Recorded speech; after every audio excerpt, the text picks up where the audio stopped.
आसनसोल के एक स्कूल की छात्राएं शुक्रवार को आसनसोल नगर निगम मुख्यालय पहुंची, जहां उन्होंने सर्वप्रथम मेयर विधान उपाध्याय से मुलाकात की, साथ ही आसनसोल नगर निगम के कामकाज से रूबरू हुई। छात्राओं ने आसनसोल नगर निगम मुख्यालय में जाकर यह देखा कि किस प्रकार से वहां कामकाज होता है। इसे लेकर छात्राओं में भारी उत्साह देखा गया। इस बारे में स्कूल की शिक्षिकाओं ने बताया कि शिक्षा विभाग के तरफ से उनके स्कूल की छात्राओं को समर प्रोजेक्ट के तहत इस तरह के कार्य दिए गए हैं।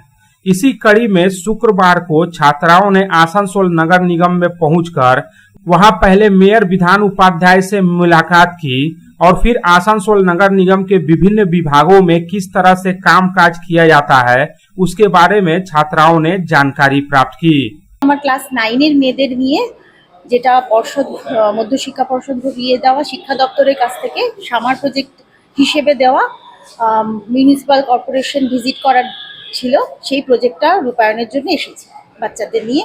এই সমস্ত দপ্তরগুলোর বিভিন্ন অফিসগুলো আমরা একটু ঘুরে দেখব, সেখানে কিভাবে কাজ হয়, কিভাবে নির্বাচনটা হয়, পুরো মিউনিসিপ্যাল কর্পোরেশনে কতদিন স্থায়িত্ব, এই ছোটো ছোটো জিনিসগুলো আমরা মেয়েদের সাথে সবসময় শেয়ার করে নেব এবং যাতে ওরা ঠিকভাবে জানতে পারে আর এই সম্পর্কে প্রজেক্টটা সম্পূর্ণভাবে সফলভাবে রূপায়ণ করতে পারে, সেই চেষ্টাই করে। না, আগে এইখানে আসা হয়নি, তবে আমাদের স্কুলের বাচ্চাদের নিয়ে আমরা কখনো পোস্ট অফিস, বিভিন্ন ব্যাংক আমরা ভিজিট করেছি। পোস্ট অফিস যাওয়া হয়েছিল আগে, তারপরে আজকেও যেমন কিছু স্টুডেন্টকে নিয়ে আমরা পোস্ট অফিসও আমাদের স্কুল থেকে যাওয়া হয়েছে। এছাড়া ব্যাংক ভিজিট করতে গেছিলাম আমরা একবার, তারপর ছোট ছোট লাইব্রেরি, এই সমস্ত জায়গা।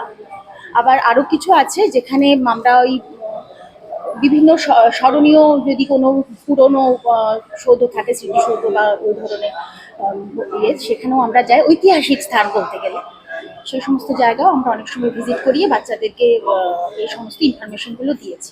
आसनसोल से संतोष मंडल की report, public times. I am Dr. Radha Krishna. I am a gastroenterologist and a liver specialist. So I do visit Durgapur once a month. I stay here for 2 days. So we do different types of procedures pertaining to gastroenterology and liver. So we have a range of evaluations that we do here. We do the routine endoscopy, colonoscopy. Starting from there, we have advanced technologies like nasal endoscopy, liver fibroscan, capsule endoscopy.